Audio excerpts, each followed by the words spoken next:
வணக்கம் நண்பர்களே, விஜயபிரயாக் பேசுகிறேன். இந்த அதிகாலை நேரத்தில் உங்களை எல்லாம் சந்திப்பதில் பெரும் மகிழ்ச்சி. இந்த நாளை கொடுத்த பிரபஞ்சத்திற்கு நன்றி. முதல்ல நன்றியுணர்வு தியானம். ஞாயிற்றுக்கிழமை ஸ்ட்ராட்டஜிக் சண்டேன்னு சொல்லுவேன். நம்ம 10 விஷயங்கள் இருக்குது தங்க நேரத்தில். நம்ம ஆரம்பிக்கிற மூச்சு பயிற்சியிலிருந்து ஒவ்வொன்றா செஞ்சுக்கிட்டு வரும்போது நம்ம கடைசி ஒரு 4 இருக்குது இலக்குகளுக்கு அப்புறம். Review, monitor, to to list and priority. இந்த 4 விஷயங்களையுமே நம்ம செய்யணும். இன்னைக்கு மெயினாக சண்டேல ஒரு கோல் செட்டிங் டேவை நம்ம ஸ்டார்ட் பண்ண போகிறோம். ஸ்ட்ராட்டஜிக் சண்டே அப்படின்னு சொல்கிறோம். திங்கட்கிழமை முதல் சனிக்கிழமை வரை நம்ம என்ன செஞ்சோம், எது விடுபட்டது, அதை சரி பண்ணிட்டு நம்ம புத்தம் புது சண்டேவே ஆரம்பிப்போம். திங்கட்கிழமை எல்லாம் வாரத்தின் முதல் நாள் நம்மளை பொறுத்த வரைக்கும் நம்ம இன்னைக்கே ஆரம்பிப்போம். மண்டேலேருந்து சாட்டர்டே வரைக்கும் என்ன பண்ண போகிறோன்றதை ஒரு பிளான் பண்ணிடுவோம். சரியா? இதை சரியாக பண்ணீங்க அப்படின்னா வாழ்க்கை ஃபுல்லாக சரியாக இருக்கும். அதனால் இலக்குகளை நிர்ணயிக்கும் போது தான், அதாவது லைட்டாக டீவியேஷன் சொல்லுவாங்க. லெஃப்ட் ரைட் இருக்கும்போது லைட்டாக டீவியேட் பண்ணி போயிட்டோன்னா சென்று சேரும் இடம் வேற மாதிரி இருக்கும். அது போல தான் மாறிடும். ஒரு ப்ளூ பிரிண்ட் தப்ப போட முடியாது. அது மாதிரி ப்ளூ பிரிண்ட்டுக்கான நாள் இது சண்டே. வழக்கம் போல நன்றி தியானத்தில் நம்ம ஆரம்பிப்போம். கற்றுக் கொடுத்த குருக்களுக்கு, ஆசிரியர்களுக்கு நன்றி. அவர்கள் நம்மோடு இருந்தாலும் ஆத்மாக இருந்தாலும் மனதார 3 முறை அவரை நினைத்து நெஞ்சில் கை வைத்து 3 முறை நன்றி நன்றி நன்றி. 2வது நன்றி உயிர் கொடுத்த தந்தைக்கு நன்றி. அவர்கள் நம்மோடு இருந்தாலும் ஆத்மாவாக இருந்தாலும் மனதார 3 முறை நன்றி நன்றி நன்றி. 3வது நன்றி ஊரு கொடுத்த அன்னைக்கு நன்றி. அவர்கள் நம்மோடு இருந்தாலும் ஆத்மாவாக இருந்தாலும் மனதார 3 முறை அவர்களை நினைத்து நன்றி நன்றி நன்றி. இன்னைக்கு நன்றி தியானத்துல உங்களுக்கு யாருக்கு தோணுதோ அவங்க பேரை போட்டு நீங்க 3 முறை வாழ்க வளமுடன், வாழ்க வளமுடன், வாழ்க வளமுடன் சொல்லுங்க. உறவுகளுக்கு மதிப்பு கொடுங்க, உறவுகளுக்கு உயிர் கொடுங்க. அதுவும் 60 வயதுக்கு மேல அப்பா அம்மாவுக்கு எப்பயும் மரியாதை கொடுக்கணும். அவங்களுக்கான நேரத்தை கொடுக்கணும். அவங்க பேசுறதை கேட்கணும். தாத்தா பாட்டி இருந்தா சொல்லவே வேணாம். அவங்க எப்ப வேணா அவங்களோட அன்பு கிடைச்சிட்டு இருக்கு. எப்ப வேணா அது நிக்கலாம். அதனால அவங்களுக்கு முக்கியத்துவத்தை கொடுங்க. உங்கள் குழந்தை மீது நீங்கள் காட்டும் அன்பை உங்களுடைய அப்பா அம்மா மீதும் உங்கள் தாத்தா பாட்டி மீதும் காட்டுங்க. அதே மாதிரி சண்டே எனக்கு ஒரு பர்சனலாக உங்கள்கிட்ட ஒரு ரெக்வஸ்ட் இருக்கு. என்னன்னா, ஒருத்தருக்காவது ஒரு சாப்பாடு வாங்கி கொடுங்க. இந்த சண்டே நீங்க சாப்பிடும் போது சண்டே மத்தியானம் எப்படி இருக்கும்? ஏதாவது ஒன்று நல்லதா சாப்பிடணும்னு நினைப்போம்ல. இந்த வாரத்துல எத்தனை பேர் சாப்பாடு இல்லாம இருக்காங்க?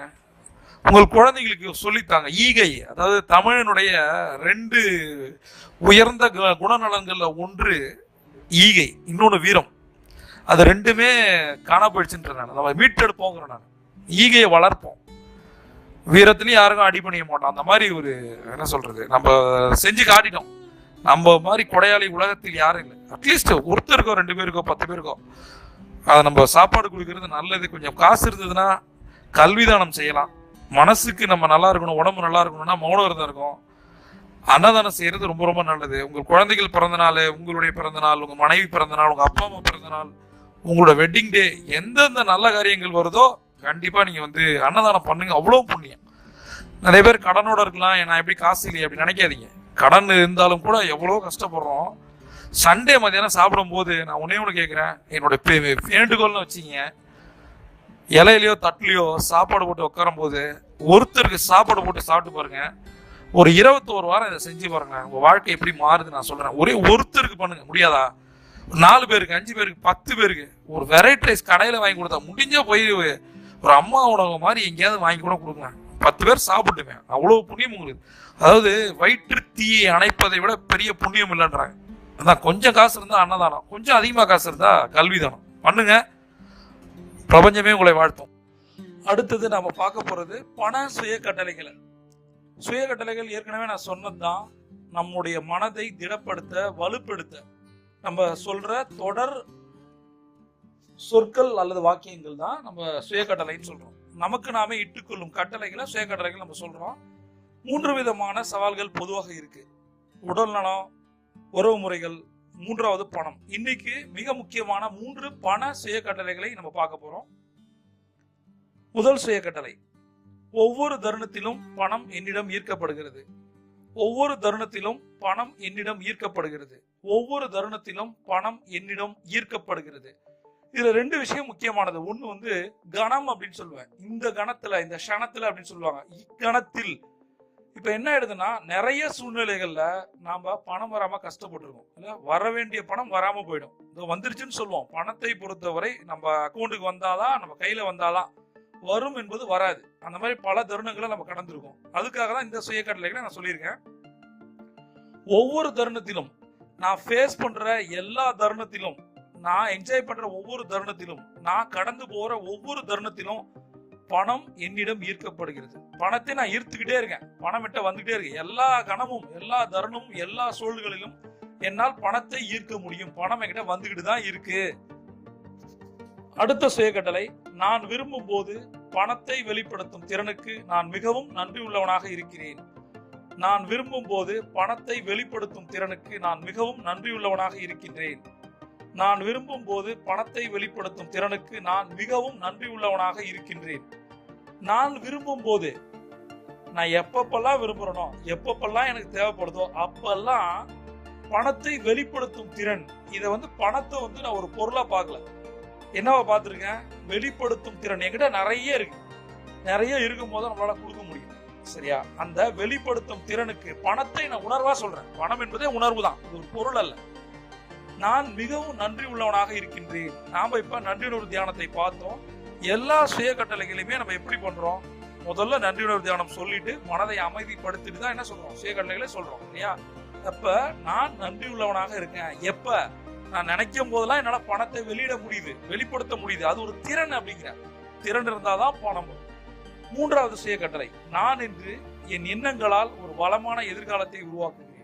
நான் இன்று என் எண்ணங்களால் ஒரு வளமான எதிர்காலத்தை உருவாக்குகிறேன். நான் இன்று என் எண்ணங்களால் ஒரு வளமான எதிர்காலத்தை உருவாக்குகிறேன். திங்க் டுடே ஃபார் டுமாரோ அப்படின்னு சொல்லுவாங்க. பட் என்னன்னா, இன்றைய கணத்துல, இந்த சூழல்ல இன்னைக்கு நம்ம ஓடிட்டு இருக்கோம். இந்த க்ஷணம் நம்ம கடந்து போயிட்டே இருக்கோம். நாளை என்பது நிறைய பேருக்கு ஒரு பெரிய பூதாகரமா இருக்கு, பயமா இருக்கு. அதான் சொல்லுவேன் எப்பயுமே, கடந்த கால கவலை, எதிர்கால பயம், இது ரெண்டுமே இருக்கக்கூடாது. இதனாலதான் இந்த சுய கட்டளையை நான் சொல்லியிருக்கேன். என்னுடைய எண்ணங்களால் கட்டமைக்கிறேன் அப்படிங்கிறேன்.